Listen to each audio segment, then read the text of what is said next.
When we meditate,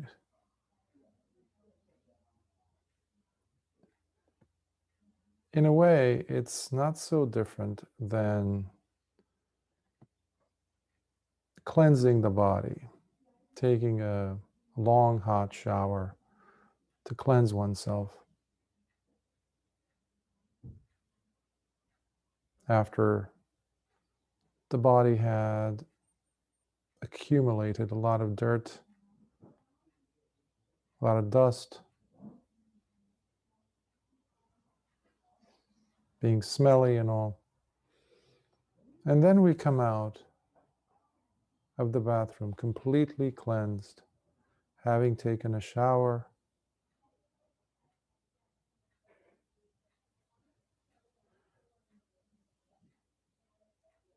and if we've endeavored well enough,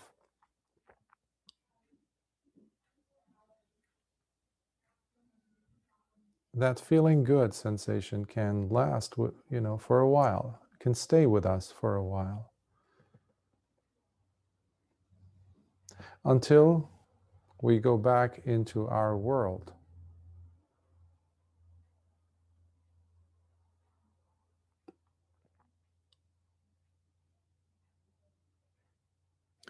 That is why it's so important for us to make sure that we are at least staying away from unpleasant surfaces, dirty surfaces, messy environments, etc. And the analogy I'm trying to draw on here is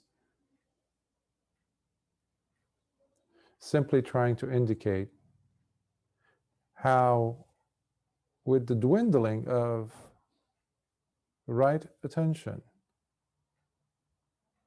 Yoniso Manasikāra, or radical attention,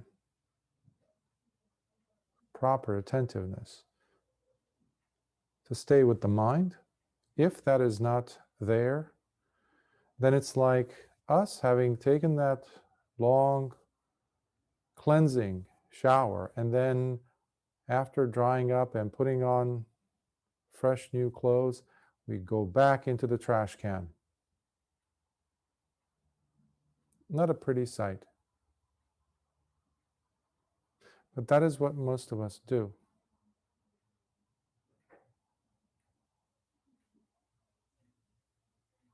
For this reason, it is extremely important to remind ourselves that the meditation has to stay with us. Basically, whatever we are placing our attention on becomes the object of meditation. If it is my anger towards you, if it is my hatred towards the world, if it is my attraction towards you, towards the world, well, that's where the attention goes.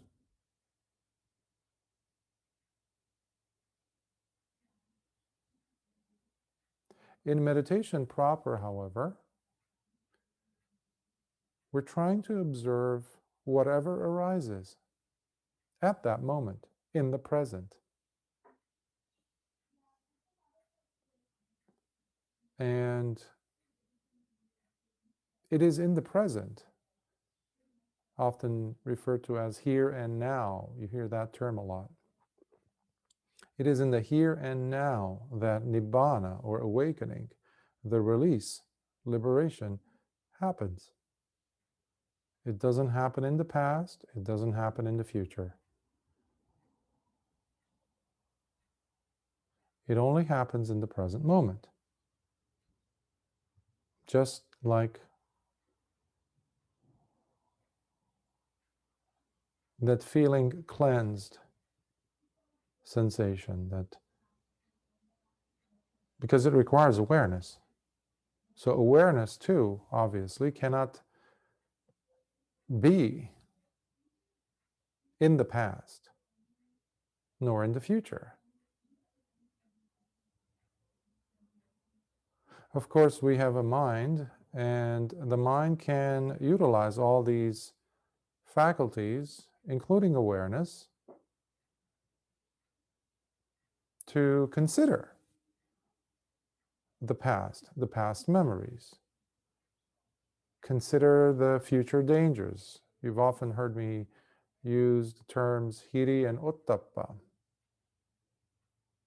wise moral consideration, wise moral shame, or sometimes called, the consideration would be called dread. It used to be called, just in Buddhist literature, in English translations, shame and fear, or dread. But they have negative connotations, especially the word shame. So hiri is the ability of the mind to look upon itself, its own quality.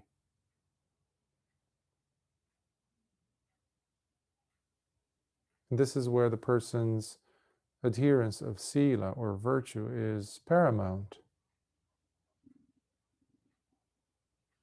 And ottappa is considering what one's own teachers, those that person considers to be wiser than oneself. Let's say the Buddha. You're not going to get a wiser person than him. What would he say about this? Whether it's my thought, whether it's my speech, whether it's my behavior. Often I remind students who sometimes present situations where it's not so easy to, when you think about all the factors, all the conditions involved with that scene in their life, and the dilemma of how should which direction of action is the most appropriate, Bhante. And I would just encourage them to think about what would the position of the Arya Savakas, or the Arahants, or Lord Buddhas, or those individuals that this person considers to be wise, compassionate, caring, what would theirs be? So that is the ottappa. You can think of it in those terms. But why? Why do we use all these techniques? Because we need them. It's not easy being in the world and not getting messy, not being pulled in to this, to that. One of the terms that we find a lot, especially in relation to meditation, in the suttas, whether it's the jhanas or how the person progresses towards awakening, every time they sit to practice,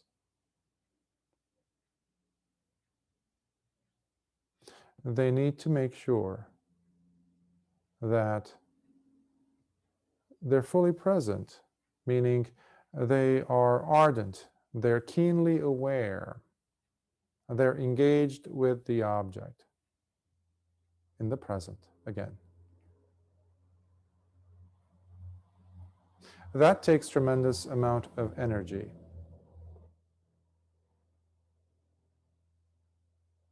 But the mind has a tendency of always looking away. Always looking away. That looking away is Yoniso Manasikāra, which is the unwise attention. Radically false attentiveness, if you will. It's like you are driving a car or a truck or a 16-wheeler, and your eyes have to be on the road and everything you're doing, with the steering wheel, the pedals, everything. But Yoniso Manasikāra is that inattentiveness that makes you look away from the road, from where your eyes are supposed to be. We look away with all that tremendous responsibility that is on our shoulders. The driving of the car,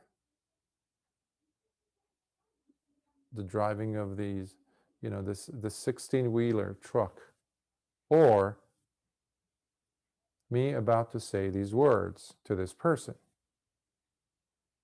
or behaving in this way, whether privately or in the company of others. So we see the role of attention being so crucial. Not enough emphasis can be placed on this very important attribute, which comes to us in the Nama portion of Namarupa, by the way, which is the very first of the 5 aggregates that makes up a person, an individual, a self, if you will. So the very first, Namarupa, and specifically the Nama aspect of it. Rupa, we've talked about that, which basically are the 4 great elements that we have in represented in Buddhism, in the Dhamma, which are the attributes of solidity, fluidity, heat, and the wind, the motion, the movement.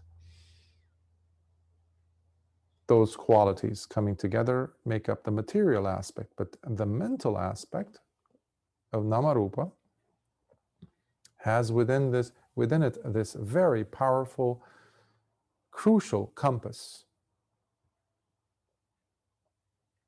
that cannot be undermined, cannot be neglected, nor be ignored, minimized in its importance. The attention part, and that's the Yoniso Manasikāra, has to be there. Because it is our ticket out. It is our way out of samsara. It is our way of making sure that we stay cleansed during the week.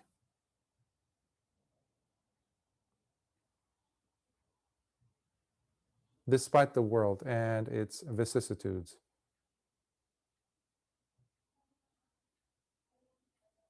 The other aspect of the Nama portion, or the mentality portion, are intention,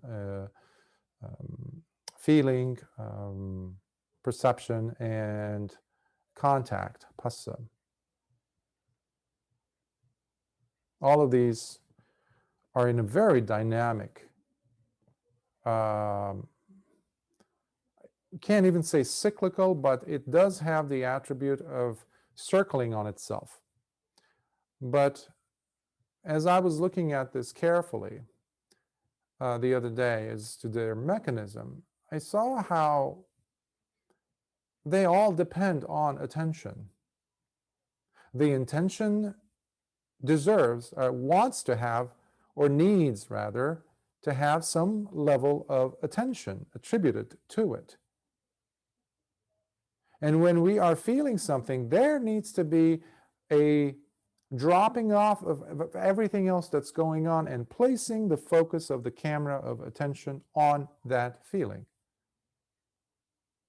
so that we can become cognizant of it. The same thing with contact. We need to drop everything and just focus, oh, what was that? That was a lovely smell. That was a lovely sight. That was a lovely or deplorable sound. I need to run away from that. That is where I want to direct our attention to at this point, because the terms that I was referring to earlier in the suttas, especially in the context of meditation, Lord Buddha always emphasizes.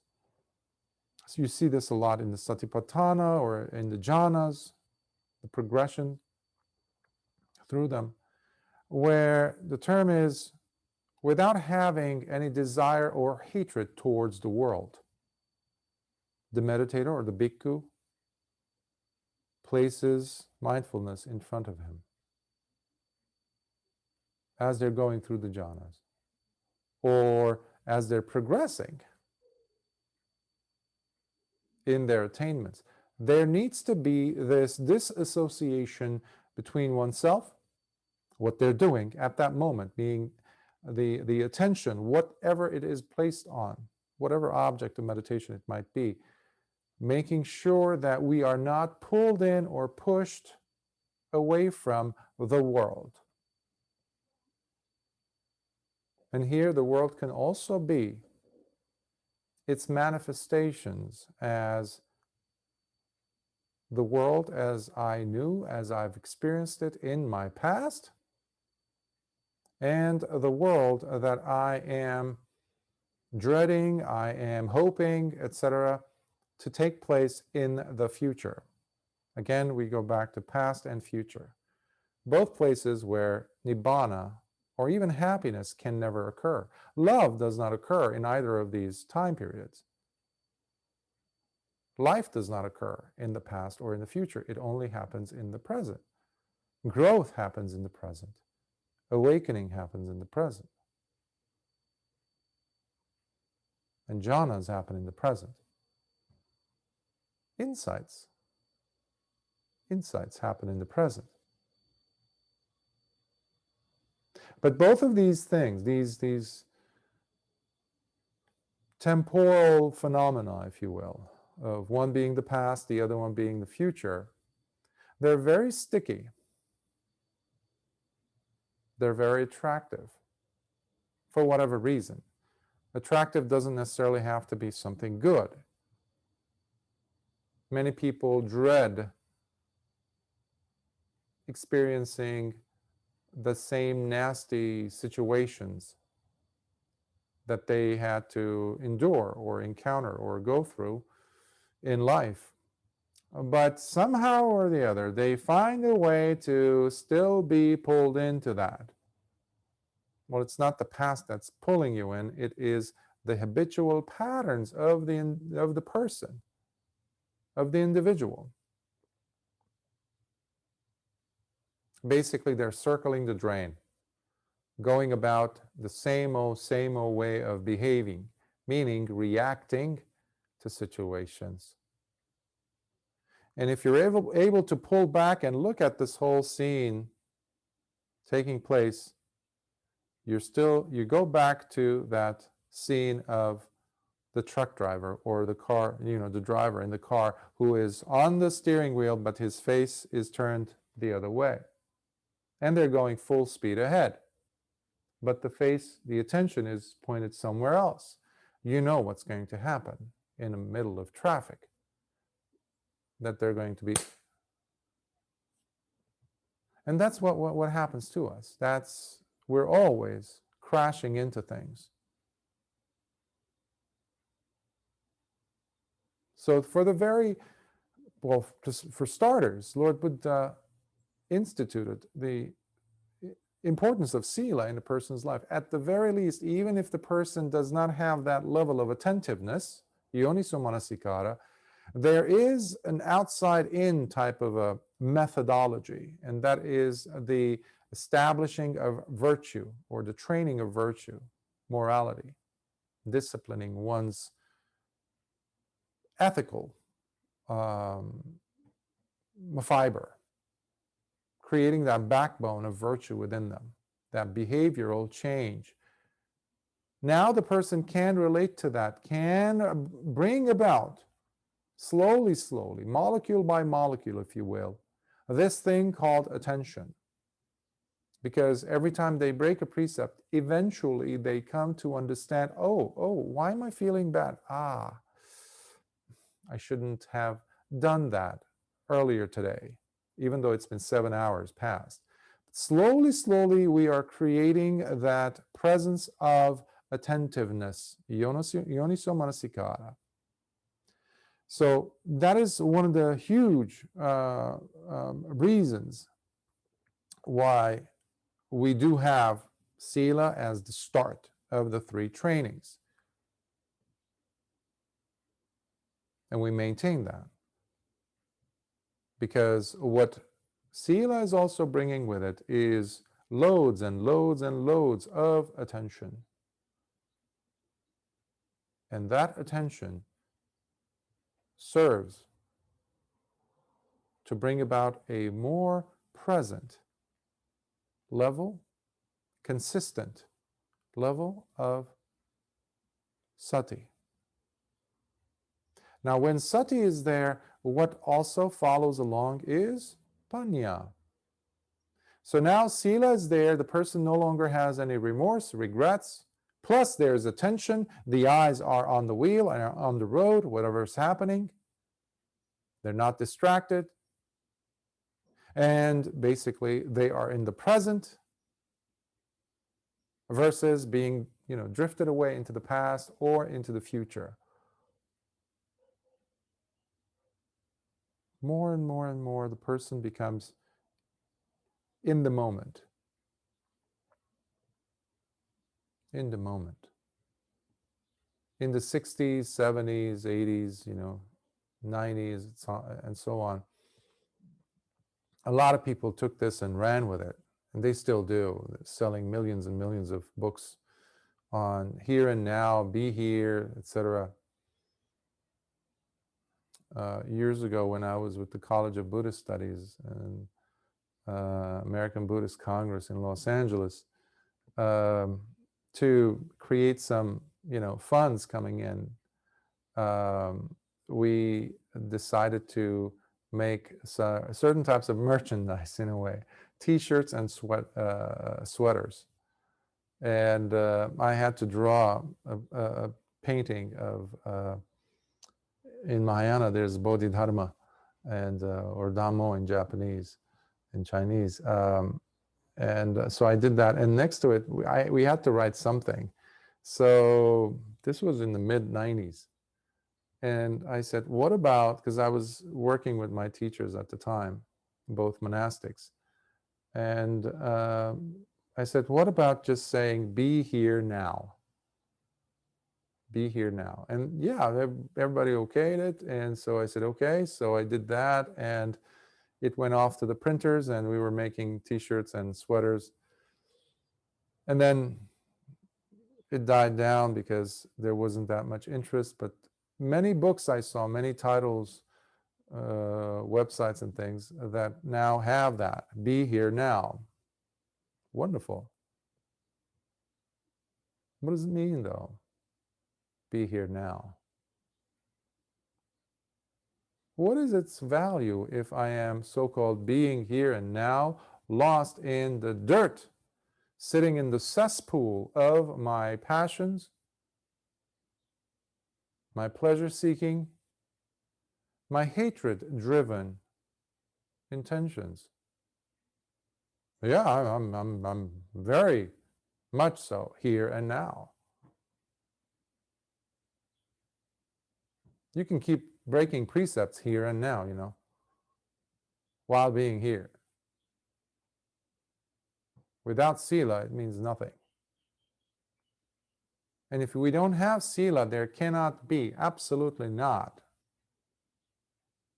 any mental development. And if there are none of these two, and we know that the second training cannot happen without sila, virtue development, behavioral development, then there cannot, therefore, be panya, wisdom, insights to take place.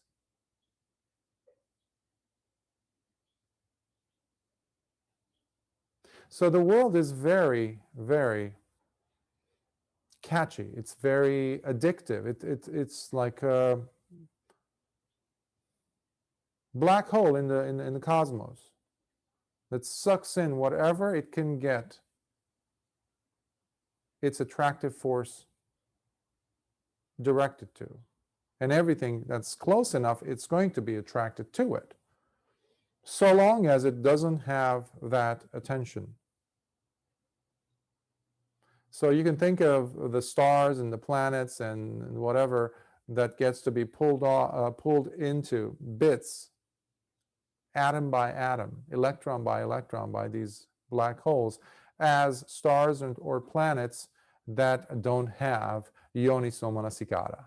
Because there's no way, according to the Dhamma, that we can become torn apart by life, by our past, or by our future, if we are in the present, meaning in the presence of sati, that is, placed within it attention, Yoniso Manasikāra.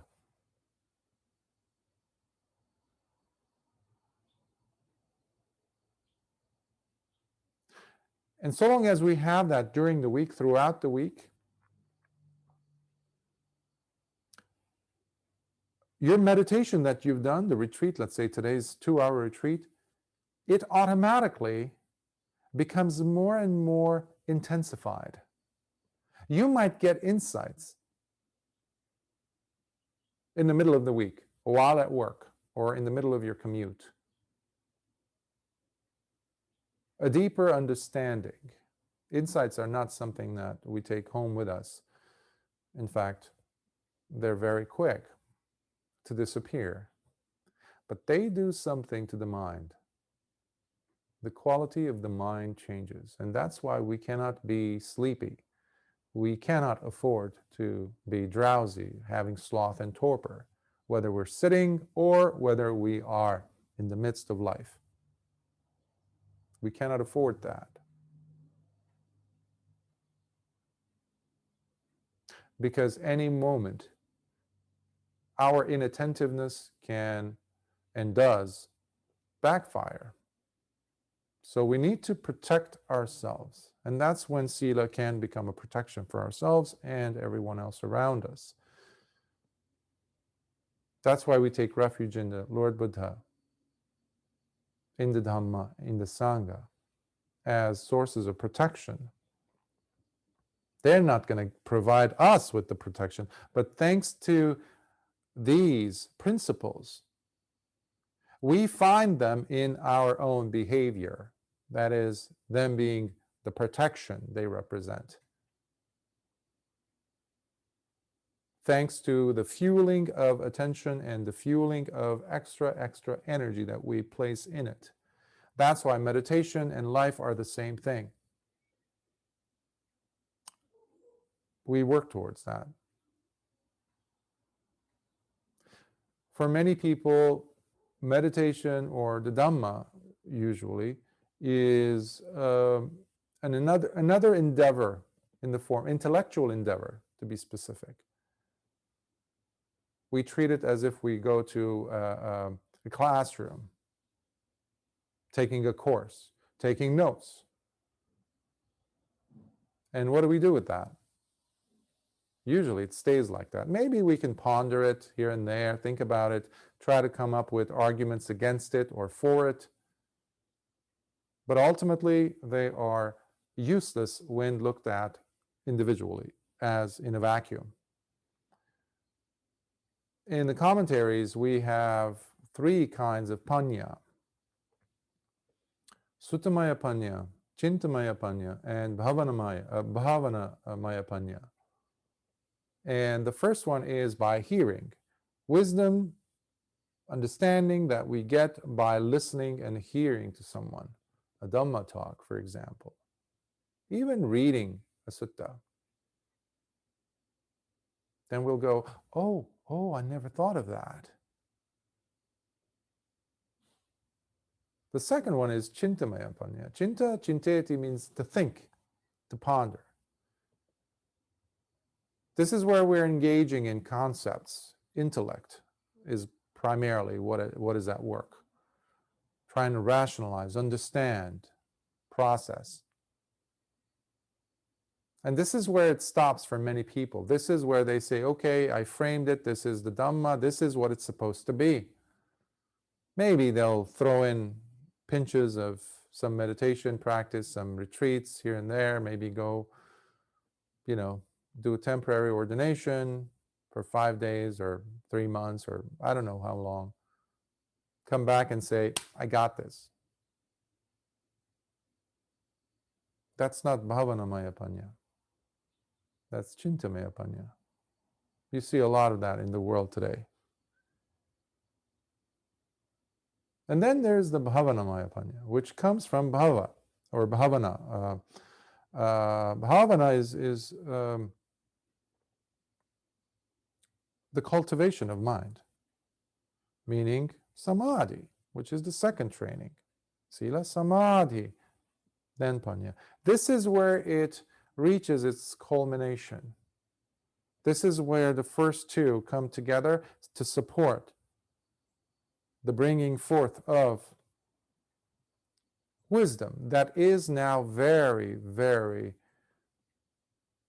individualized.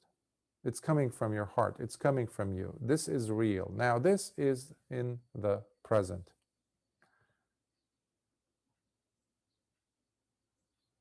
It's always happening. This is where the person's heart becomes a fountain of insights constantly. It's no longer, yes, I had that insight in 1973.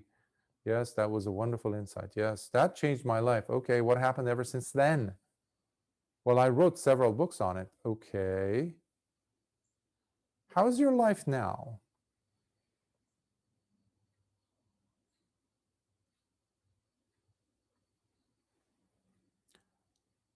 If the past and the future are sticky, pulling us into the world, what Lord Buddha called loka,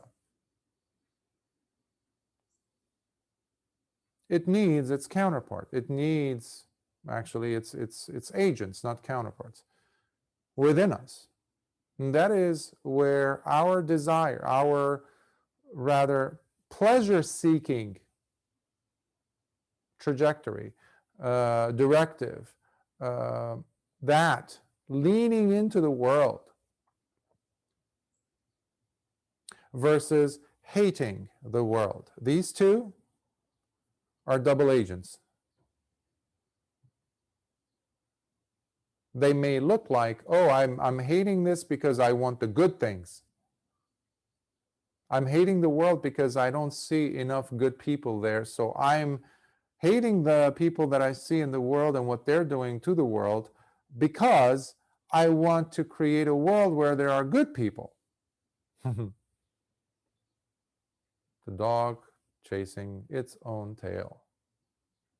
You are stuck. You have been had, as they used to say. You've been had by Mara, by ignorance, by delusion, because you took the bait. And we're constantly taking the bait. We're mesmerized by the world. But as we meditate, when the attention is appropriately on, let's say, your metta, loving kindness, radiating it to your spiritual friend, or to the world, to the universe, or whether it's on the breath, or whether you're doing asubha, or watching the repulsive nature, or watching impermanence, anicca, in every phenomena that takes place. It doesn't matter. So long as attention is on that object of meditation, you are living a pure life. You don't have time to fight with the world, because you know that the real fight is within you, in hand-to-hand combat with your own kileshas, with your own defilements, not with the world. And that is what this path is saying. That is what Lord Buddha is saying.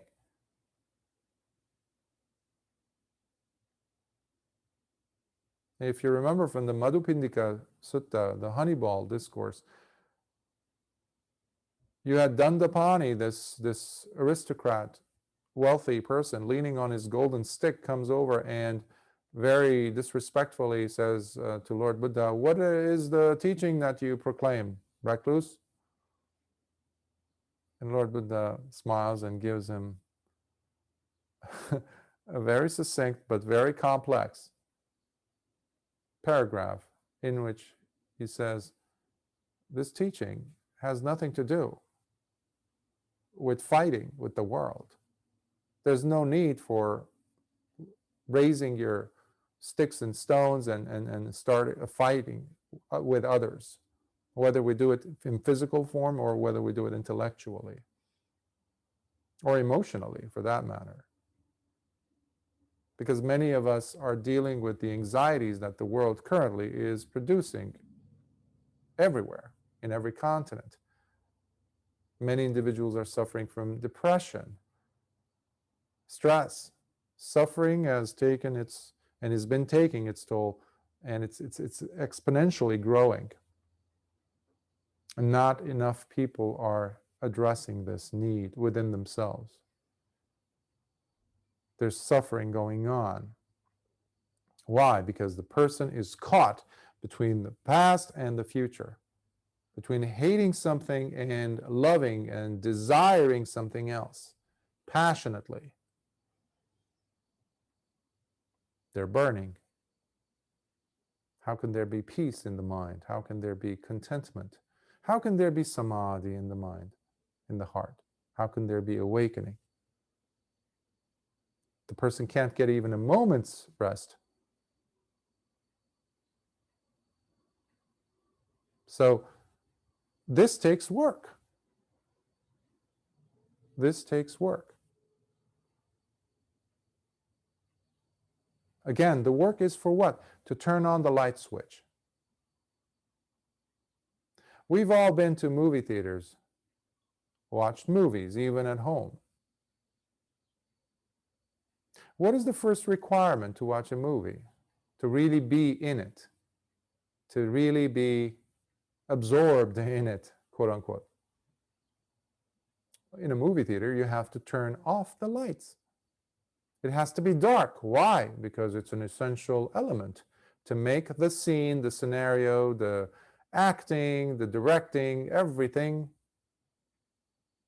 more palatable, palpable, more real.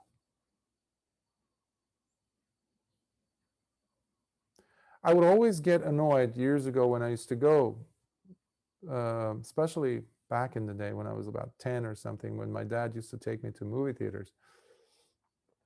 And I would see someone walking away from their seat and going down, let's say, to go to the restroom or something, or to just go get some popcorn. And the curtain, they would draw the curtain, and behind it there's light. And all of a sudden the light would come in, and my attention would be diverted to the light. From where? From this scene. This, like, I was mesmerized with whatever was going on. The story was so captivating. How dare you pull me away? So I would have resentment towards this careless person, apparently, who shocked me into a bit of reality. Why? Because I was comfy in this, especially if it's an enjoyable movie. There was a crescendo of getting to that, climax of the moment, happy moment, pleasurable moment, whatever it may be, sad moment.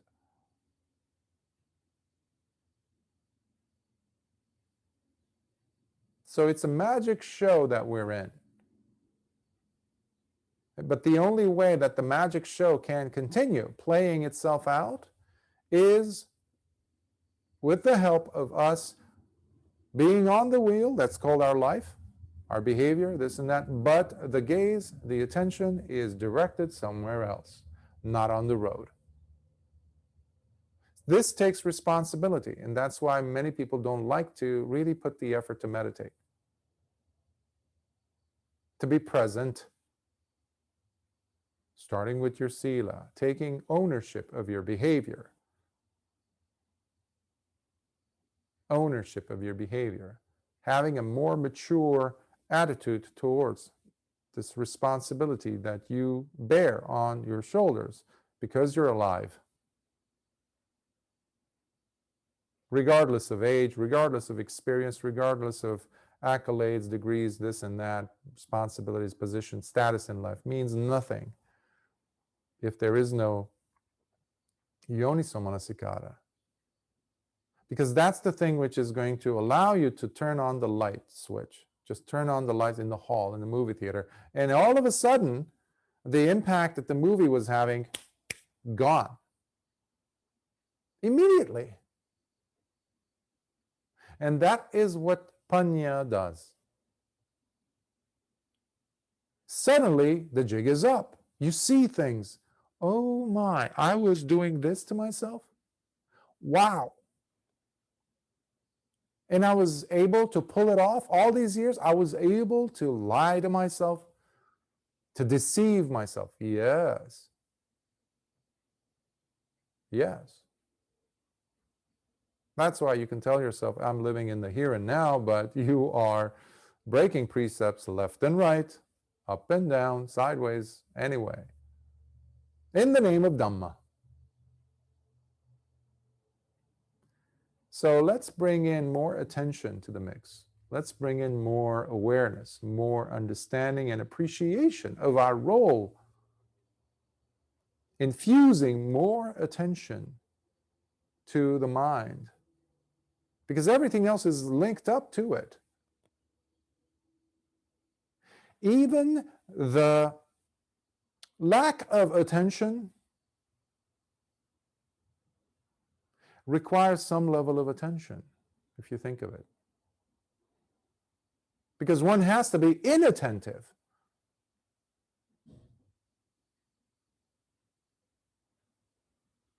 I used to notice this when I would, let's say, wake up in the morning, or sometimes in the middle of the night when I want to be on retreat. The mind says, let's sleep in. The body's aching. Plus, you really did a lot of work, so we deserve this. What is that? That is energy being placed attentively on what? On becoming laxed, on becoming lazy.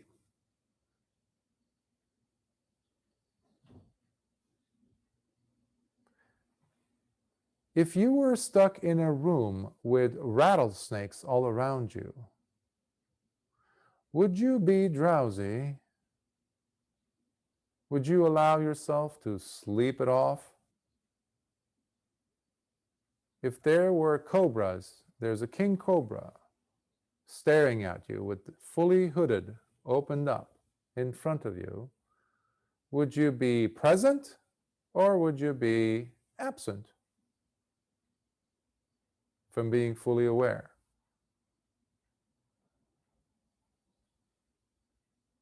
Or working with a sharp object or sensitive object? We bring in attention when it is this body's safety or the role that we occupy at the workplace or something like that, whatever task we are doing, involved in. But the most important task of watching over the mind, somehow we've convinced ourselves that we don't have to be present often. That's why we keep getting dirty after coming out of the shower, by jumping into the trash can, into the cesspool yet again. Cesspool, why? Because there is no engagement with life in an honorable manner, in a respectful manner, respect towards ourselves, and the work that we did in showering, in cleansing the mind. So that is the encouragement I want to leave with you, because you put a lot of effort today. For 2 hours you sat. So to extend that requires work. Not to drop the ball, not to say, okay, I sat, that's it, I'm good to go. No. Just like we have to be very cognizant what we are saying when we're dealing with or speaking with somebody like an authority figure, let's say your boss, or a colleague, or a customer, or a client, or a patient. where your livelihood is dependent on what happens after that interaction. Okay, bring some of that attention into your mental functioning, and the quality of your life will improve drastically.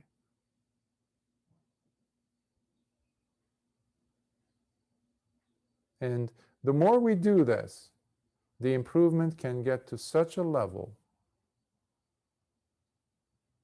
where you can call the Arahants your own companions in the holy life. Because that is the level of your functioning at that point. Everywhere you go, everywhere you turn, you and Yoniso Manasikāra are together. And Sila, Samadhi, Panya have become one and the same as you. Inseparable.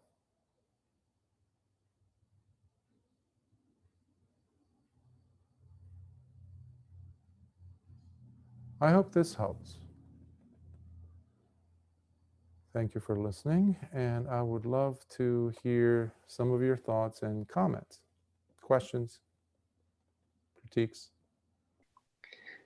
Okay, today's talk reminds me of one of the previous sutta series that we have gone through. I think it is Majjhima Nikaya 24 on the relay chariots, whereby we are told that Sila Vimutti, the Sila Visutti, purification of Sila, leads to Chitta Visutti, and which is the cause of Ditti Visutti, followed by the views and the realizations of followed by the, I think it's about 3 or 4 other realizations that leads to Panya. So and I would say that okay, today's talk about Yoniso Manasikāra, also which is wise attention. Without which the very practice of sila would probably regress into Silabbata Paramasa, whereby we only stick to the precepts without understanding the values, without understanding the benefits of the true benefits of sticking to the precepts, of following the precepts, which is basically to purify the mind, purify the views, and leading to final liberation of by Panya. Yes, Upatissa, the Ratha Vinita Sutta, the relay chariots with both great arahants were having a conversation with each other. The Venerable Sariputta and also Punna Mantaniputta. And by the way, can you hear me? Okay, good. Yes, I can. Okay, so they progressively lead to each other, into each other.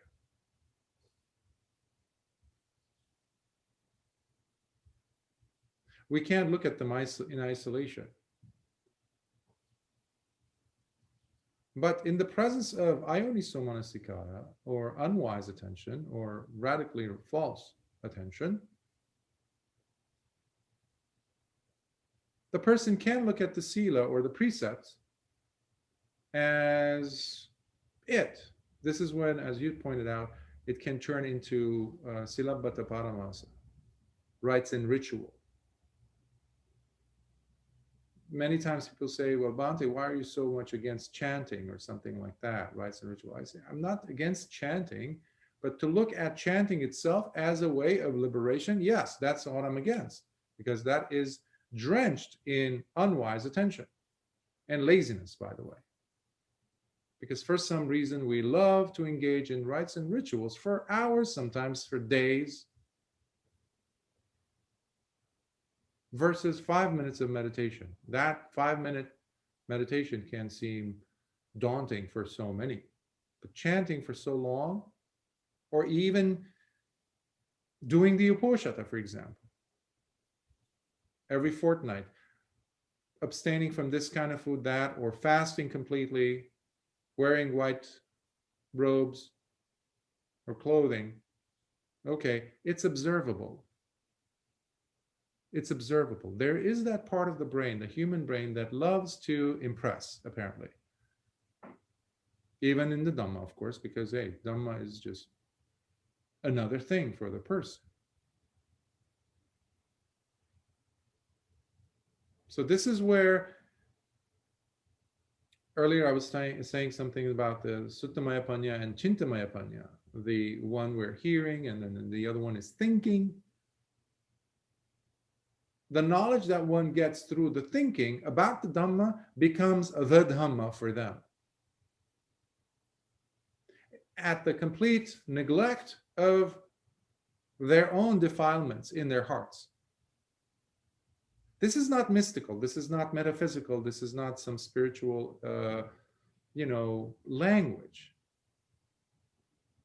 It is one's own defilements that must be under question all the time, always being checked.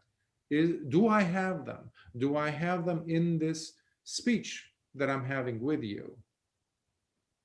Or in this Dhamma talk that I'm sharing with you? Or me upholding this precept? Because I can do pretty much anything that you throw in my direction. Give me a set of rules. A human being is known for giving up everything simply for the sake of something. Could be good or bad. But in this case, it's bad, because the person will take from us, let's say, practicing 5 precepts, 8 precepts, 10, 227 precepts,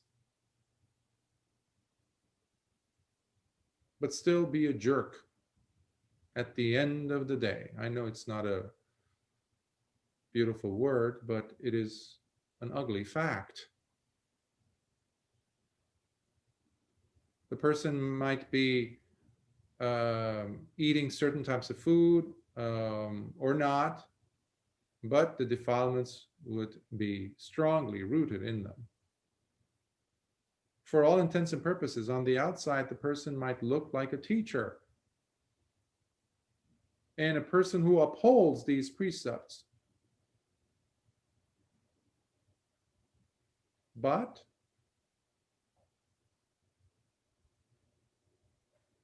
it has to all match together. Many times you've heard me say about behavior has to match the words.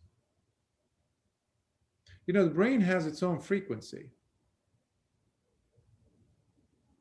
And many times we can respond to that frequency as beings. We call it hunch, we call it gut feeling, we call it, I don't know, something, whatever. But we feel frequencies in different ways, depending on the subtle perceptibility, if you will, the ability of the person to perceive them. And this is where the brain of the person who's observing can really be struggling to understand what they're feeling with what they're seeing. And this is where we can look at the word Dhamma beyond the confines of what we understand often as Dhamma being Buddha's teachings, Buddhism, and look at Dhamma as the natural order of things. I'm going to use a reference from Star Wars, the Force, if you will. Everywhere. It is everywhere. So in that context, we can feel each other's frequencies. That's how you can tell if you feel close enough and safe enough around someone, and you, for that one instance in their day, you feel different. Even though they might be smiling, you turn to them and say, especially if it's a loved one or whatever, but somehow the connection is strong. You look at them and say, is everything okay? Are you all right? But they didn't give you any indication that's, you could tangible, but you felt it. Now, the reason why I say this is because of the connection of the Dhamma with everything else that happens around us and within us. Before the person breaks a precept, there needs to be a change in frequency of the mind within the brain of the person. Going back to that example of taking a shower and then joining life and becoming inattentive again, there is a switch that happens. There's a shift that happens. The person is neglecting moment by moment, getting off the reservation, if you will, walking away from being present willingly initially, until the old habitual pattern of living with neglect kicks into gear. And now the person is back in the movie theater. They're just playing out whatever is normal for them. That is what I understand when Lord Buddha says avidya. Vidya and avidya. When we have the antonym in the beginning of the word, it changes everything. Of course, it's the opposite. So vidya means to see, the vidya in Sanskrit. To be able to have that seeing requires the eyes to be open. But so long as the person is saying, no, I'm just going to go through the routine.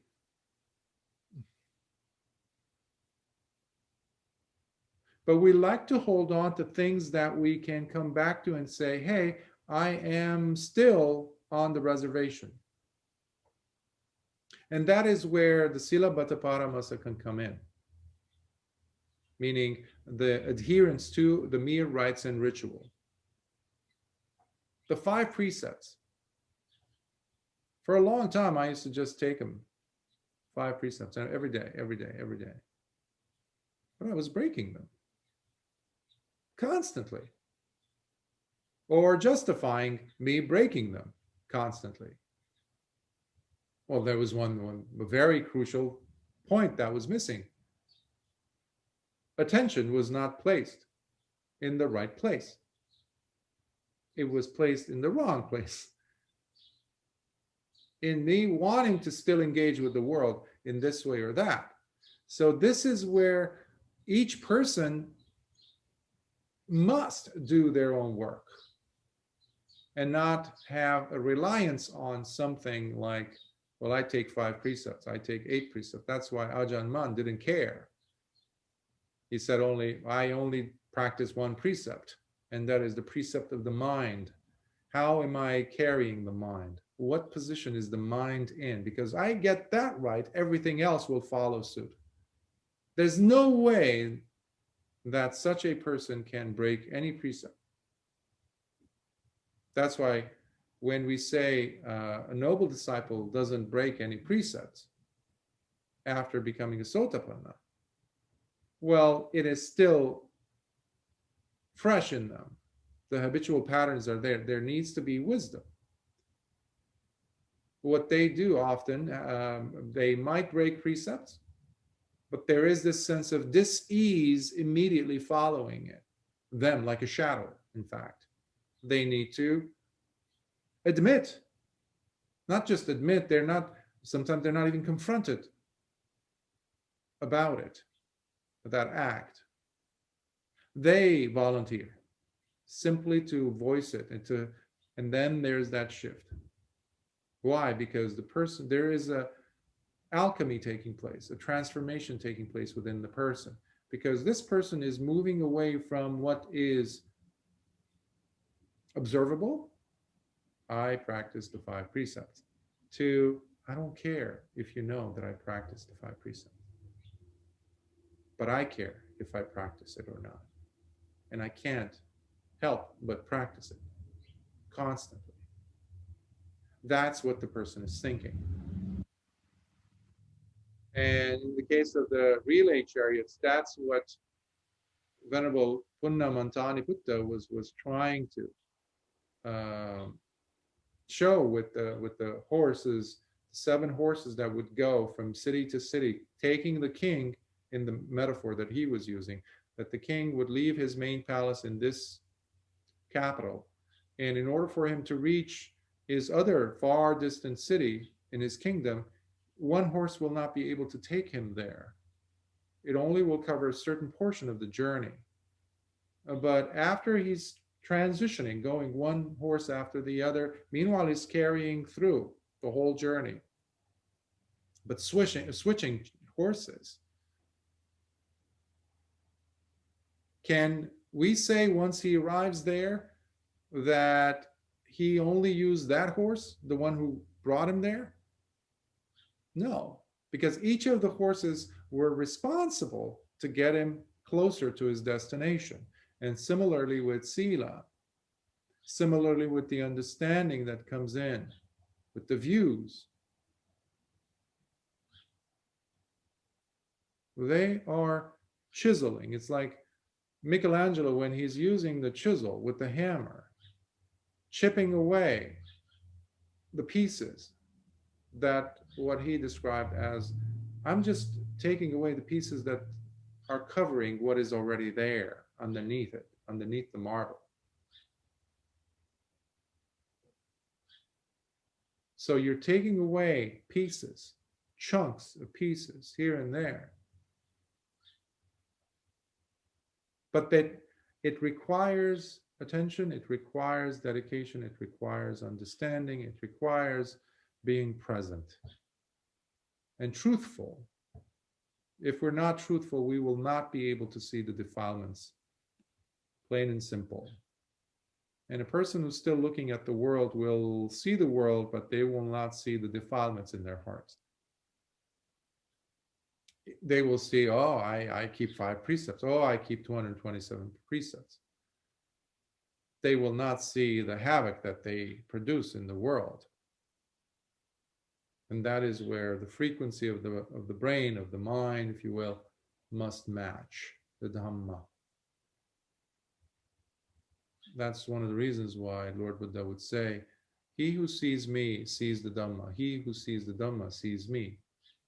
And by the way, it's not just for Lord Buddha, it is for every single Arahant. We can attribute that quality. But how, that's not something that happens from one day to the next. It requires effort. It requires all the horses to get us there. And not to give up until we arrive at the city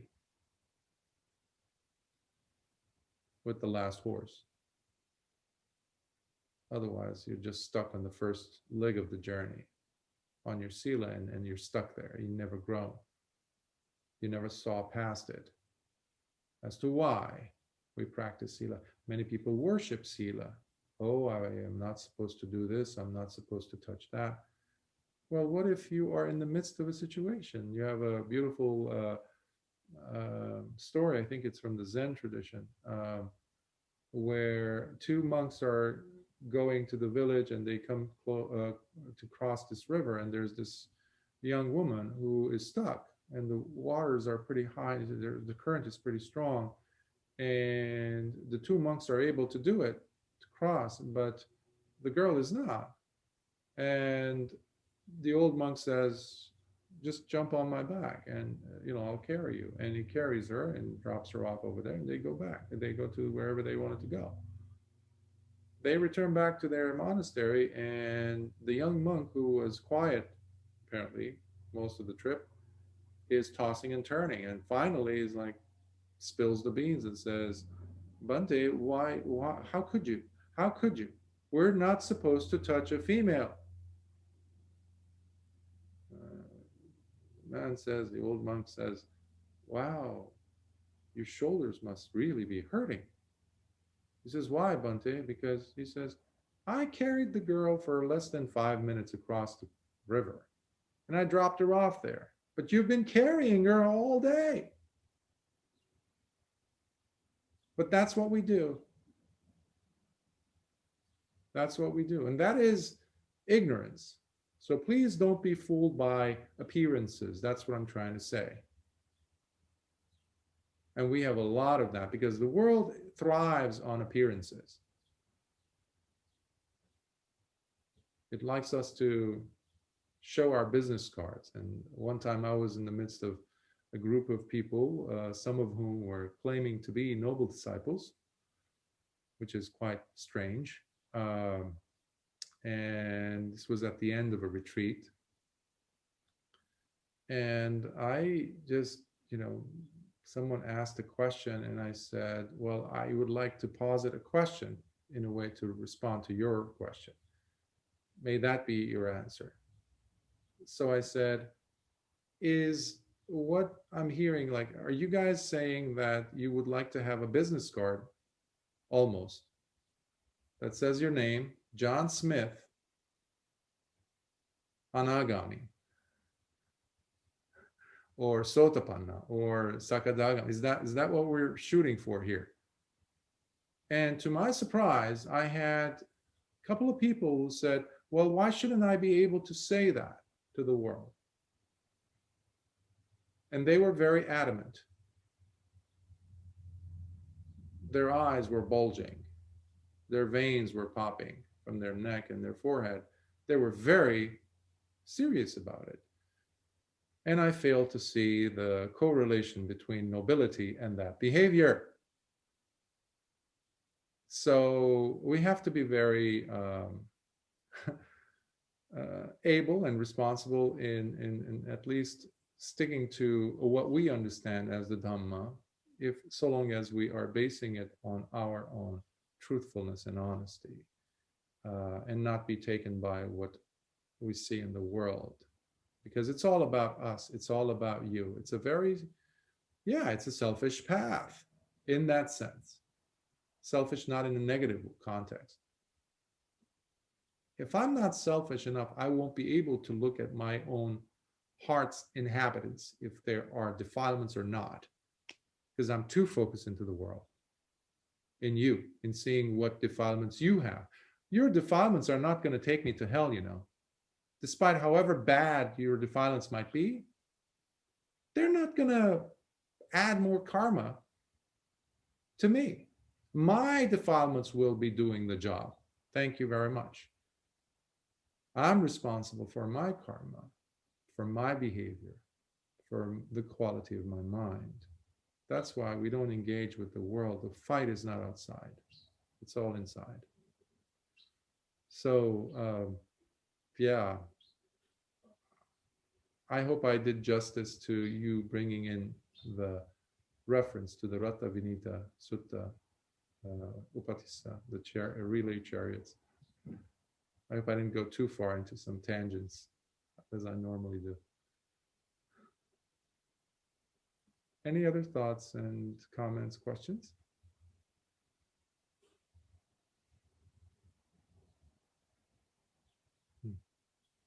Okay. So we'll end today's session, and next Saturday, we will have again the Sutta Exploration Series, and I can't believe it, we are at week 20 of the Sutta series, which is amazing and to think about.